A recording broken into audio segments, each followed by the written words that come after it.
പ്രിയമുള്ളവരെ, ഈ വീഡിയോയിലൂടെ നിങ്ങളിലേക്ക് എത്തിക്കാൻ ആഗ്രഹിക്കുന്നത് എൻ്റെ ഗ്രാമത്തിൽ, അതായത് മലപ്പുറം ജില്ലയിലെ കൽപ്പകഞ്ചേരി മഞ്ഞച്ചോല GMLP സ്കൂളുമായി ബന്ധപ്പെട്ട് അവിടെ രക്ഷിതാക്കളെയും കുട്ടികളെയും ബോധവൽക്കരിക്കുന്നതിൻ്റെ ഭാഗമായി മുജീബ് തൃത്താലയുടെ നേതൃത്വത്തിൽ ഒരു ക്യാമ്പ് സംഘടിപ്പിച്ചിരുന്നു. ആ സംഘടിപ്പിച്ച ക്യാമ്പുമായി ബന്ധപ്പെട്ട് നമ്മുടെ നിത്യജീവിതത്തിൽ വരാൻ സാധ്യതയുള്ള അപകടങ്ങളും അത്തരം അപകടങ്ങളെ മുൻകൂട്ടി കണ്ട് അതിനെ പ്രതിരോധിക്കാൻ പറ്റുന്ന മാർഗ്ഗങ്ങൾ, അതുപോലെ അപകടം സംഭവിച്ചു പോയാൽ അതിൽ നിന്ന് മോചനം നേടാൻ അല്ലെങ്കിൽ അതിന് പെട്ടെന്നുള്ള രക്ഷാമാർഗം എന്തൊക്കെയാണ് എന്നുള്ള ഒത്തിരി ഉപകാരപ്രദമായ ഒരു ക്ലാസ്സാണ് മുജീബ് തൃത്താലയുടെ നേതൃത്വത്തിൽ നടന്നത്. ഇവിടെ നമ്മൾ കണ്ടുകൊണ്ടിരിക്കുന്ന കാഴ്ചകൾ എന്ന് വെച്ചാൽ, അമ്മമാരിൽ ഒരാളെ വിളിച്ച് നിങ്ങൾ എങ്ങനെ നിങ്ങളുടെ കൈകളെ വൃത്തിയായി സൂക്ഷിക്കുന്നു, എങ്ങനെ കൈ കഴുകുന്നു എന്ന ചോദ്യത്തിന് അമ്മമാരിൽ ഒരാൾ ഞാൻ ഇങ്ങനെയാണ് എൻ്റെ കൈകൾ വൃത്തിയാക്കുന്നത് എന്ന് സദസ്സിനെ ബോധ്യപ്പെടുത്തുകയാണ്.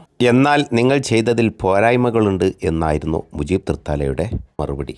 അടുത്തതായി അദ്ദേഹം വിളിച്ചത് കുട്ടികളുടെ ഭാഗത്തു നിന്ന് ഒരാളെയായിരുന്നു. സത്യത്തിൽ ആ കൊച്ചുമിടുക്കൻ്റെ പ്രവൃത്തി സദസ്സിനെ സ്തംഭിപ്പിച്ചു എന്ന് വേണം പറയാൻ.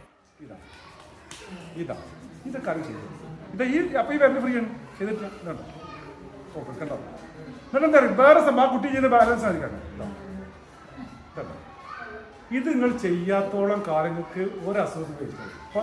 പിന്നെ കൈമ ഫുള്ളായി നോക്കും. ഇനി എവിടെയെങ്കിലും ടച്ച് ചെയ്യണോ?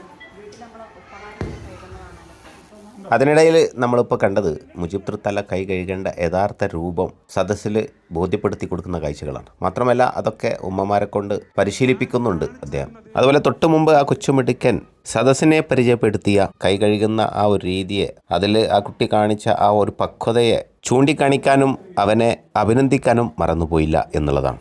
എന്തായാലും പ്രിയമുള്ളവരെ, ഒത്തിരി നമ്മൾ വളരെ നിസ്സാരമായി തള്ളിക്കളയുന്നൊരു വിഷയമാണ് കൈ കഴുകുമ്പോൾ കൈ ശുദ്ധീകരിക്കുന്ന രീതിയിൽ നമ്മൾ ശ്രദ്ധിച്ചില്ല. പ്രത്യേകിച്ച് കുടുംബിനികളൊക്കെയാണ് പാചകം ചെയ്യുന്നതൊക്കെ ബന്ധപ്പെട്ട കാര്യങ്ങൾ. അതുപോലെ തന്നെ ഹോട്ടൽ തൊഴിലാളികളൊക്കെ ആയിട്ടുണ്ട്. അത്തരം കാര്യങ്ങളിലൊക്കെ നമ്മൾ എന്തുമാത്രം സൂക്ഷ്മത പുലർത്തുന്നു എന്നുള്ളതിനെക്കുറിച്ച് ഒരു ബോധവൽക്കരണം കൂടിയായിരുന്നു. അതുമായി ബന്ധപ്പെട്ട് അദ്ദേഹത്തിൻ്റെ ക്ലാസ്സിനെ കുറിച്ചുള്ള ഈ സ്കൂളിലെ HMൻ്റെ ഭാഗത്തു നിന്നുള്ള ഒരു അഭിപ്രായമാണ് അവിടെ പങ്കുവച്ചത്.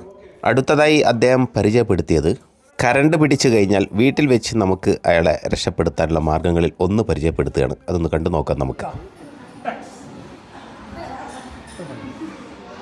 അദ്ദേഹം കയ്യിൽ കരുതിയ ഷാള് അയാളുടെ ശരീരത്തെ കൈകൊണ്ട് സ്പർശിക്കാത്ത ഷാള് കൊണ്ട് ലോക്കാക്കിയതിന് ശേഷം തൻ്റെ ശരീരത്തിലേക്ക് ഇങ്ങോട്ട് വലിച്ചടിപ്പിച്ചു എന്നുള്ളതാണ്. അങ്ങനെ ചെയ്യുമ്പോൾ പ്രത്യേകം ശ്രദ്ധിക്കേണ്ട ഒരു കാര്യം കൂടി അദ്ദേഹം സൂചിപ്പിക്കുന്നു. ഒരു കാലം മുന്നോട്ട് വെച്ചിട്ട് വേണം അയാളെ നമ്മുടെ ശരീരത്തേക്ക് വലിച്ചടിപ്പിക്കാൻ. കാര്യം അയാളെ ലോഡ് വരുന്ന സമയത്ത് നമ്മൾ വീണു പോകാതിരിക്കാൻ വേണ്ടിയാണ് എന്ന് അദ്ദേഹം സൂചിപ്പിക്കുന്നു. അടുത്തതായി നമ്മുടെ തൊണ്ടയിൽ വല്ലതും കുടുങ്ങിപ്പോയാൽ എന്ത് ചെയ്യാൻ സാധിക്കും എന്നതിൻ്റെ ഒരു ട്രെയിനിങ് ആണ്. കുട്ടികളാണെങ്കിൽ കുട്ടികളെ നെഞ്ചുഭാഗം നമ്മളെ കാലിൽ വരുന്നത് പോലെ കെടുത്തി, അതായത് തലയുടെ ഭാഗം താഴെ നിന്നുകൊണ്ട് അവരുടെ പുറം ഭാഗത്ത് കഴുത്തിനൊരൽപ്പം ബാക്ക് സൈഡിലായിട്ട് താഴെ നിന്നോ മുകളിലേക്ക് പുഷ് ചെയ്യുന്ന പോലെ കൊട്ടാനാണ് പറയുന്നത്. ഇങ്ങനെ സംഭവിച്ചത് ഗർഭിണിയല്ലാത്ത ഒരാളിലാണ് സംഭവിച്ചതെങ്കിൽ എന്തു ചെയ്യാൻ സാധിക്കും എന്നാണ് സദസ്സിനെ പരിചയപ്പെടുത്തുന്നത്.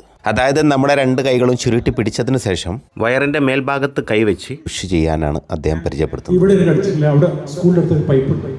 ആ പൈപ്പിനടുത്ത് കൊണ്ടുപോകുക. എന്നിട്ട് ആ മുറി പഠിച്ചു കൊടുത്തിട്ട് വെള്ളം ഒഴിക്കുക. സാധിക്കുമെങ്കിൽ സോപ്പ് ലഭ്യമാണെങ്കിൽ സോപ്പ് ഇടുക, നന്നായി കഴുകുക. ഇത് ചെയ്തില്ലെങ്കിൽ എന്താ അറിയോ, ഈ വൈറസിന്റെ പെട്ടെന്നുള്ള വ്യാപനം കൂടി പോകും. ഇവിടെ അദ്ദേഹം പരിചയപ്പെടുത്തുന്നത് നായയുടെ കടിയേറ്റാൽ എന്ത് ചെയ്യാൻ സാധിക്കും എന്നുള്ളതിൻ്റെ മുൻകരുതലുകളാണ്. അതായത് തെരുവ് നായയുടെ കടിയേറ്റ ഭാഗം വെള്ളം ഉപയോഗിച്ച് നന്നായിട്ട് വൃത്തിയാക്കാനാണ് നിർദ്ദേശിക്കുന്നത്. സോപ്പ് ഉപയോഗപ്പെടുത്തിക്കൊണ്ടാണ് നിങ്ങൾ കഴുകുന്നതെങ്കിൽ വൈറസ് ബാധ നല്ലൊരു ശതമാനം തടഞ്ഞു നിർത്താൻ അത് ഉപകാരപ്രദമാകും എന്നും കൂടി നിർദ്ദേശിക്കുന്നു.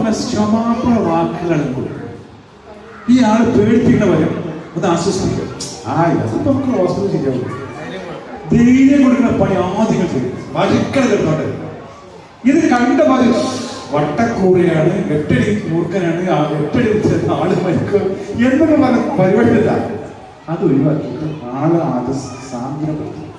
ഇവിടെ അദ്ദേഹം പരിചയപ്പെടുത്തുന്നത് പാമ്പ് കടിയേറ്റാൽ നമ്മൾ ചെയ്യേണ്ട മുൻകരുതലുകൾ എന്തൊക്കെയാണ് എന്നുള്ളതിൻ്റെ വിശദീകരണമാണ്. അതായത് പാമ്പ് കടിയേറ്റ ആളെ ഒരിക്കലും തന്നെ സമ്മർദ്ദത്തിലാക്കരുത്, ഭയപ്പെടുത്തരുത് എന്നൊക്കെ നിർദ്ദേശമാണ്. കാരണം ഭയപ്പെടുമ്പോൾ നമ്മുടെ ആട്ടുമിടിപ്പ് കൂടും, അപ്പോൾ നമ്മുടെ രക്തയോട്ടം വർദ്ധിക്കും, അതിലൂടെ പാമ്പിൻ വിഷം എത്രയും പെട്ടെന്ന് ശരീരത്തിൽ വ്യാപിക്കാൻ അത് കാരണമായി മാറും എന്നുള്ള നിർദ്ദേശമൊക്കെയാണ് മുന്നോട്ട് വെച്ചത്.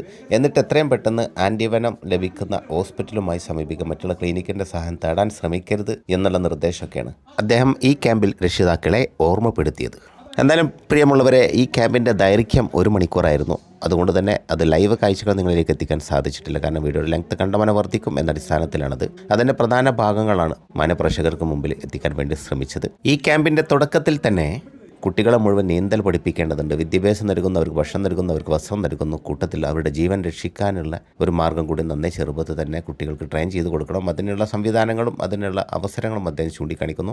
അമ്മമാരും അതുപോലെ തന്നെ PTA ഭാരവാഹികളും അതുപോലെ അധ്യാപകരും അതിനുവേണ്ടി 1 മണിക്കൂർ സമയം ഉപയോഗപ്പെടുത്തുകയാണെങ്കിൽ അത് എങ്ങനെ പ്രാവർത്തികമാക്കാൻ സാധിക്കും എന്നുള്ളതിൻ്റെയൊക്കെ നല്ല രീതിയിലുള്ള നിർദ്ദേശങ്ങളും മുജീബ് തൃത്താലയും കൂടെ വന്ന Peena and Fathima Promo Care volunteers പ്രത്യേകം ശ്രദ്ധിച്ചു എന്നുള്ളതാണ്. ഉപകാരപ്രദമായ ഇത്തരം ക്ലാസ്സുകളൊക്കെ നമ്മളിൽ നടക്കേണ്ടതുണ്ട്. കാരണം നമുക്ക് വേണ്ടപ്പെട്ടവർ അപകടത്തിൽപ്പെട്ടാൽ നിസ്സഹായരായിട്ട് നോക്കി നിൽക്കാതെ അതാത് സമയങ്ങൾ എടുക്കേണ്ട മുൻകരുതലുകളും നടപടികളും എന്തായിരിക്കണം എന്നുള്ള കാര്യത്തിൽ ബോധവാന്മാരായിരിക്കണം നാം ഓരോരുത്തരും. അത്തരം കാര്യങ്ങൾക്ക് ഇത്തരം വാർത്തകൾ നിങ്ങളിലേക്ക് എത്തിക്കുന്നത് ഉപകാരപ്രദമാകും എന്നൊരു തിരിച്ചറിവാണ് ഈ വീഡിയോക്ക് പ്രചോദനം. എന്നാലും വീഡിയോയെക്കുറിച്ചുള്ള വിലപ്പെട്ട അഭിപ്രായ നിർദ്ദേശങ്ങൾ അറിയിക്കാൻ മറന്നു പോകരുത് എന്ന് ഓർമ്മപ്പെടുത്തിക്കൊണ്ട് അടുത്തൊരു ടോപ്പിക്കുമായി നമുക്ക് വീണ്ടും കണ്ടുമുട്ടാം. അതുവരേക്കും നിങ്ങൾക്ക് നന്ദി. Thank you for watching. Jai Hind.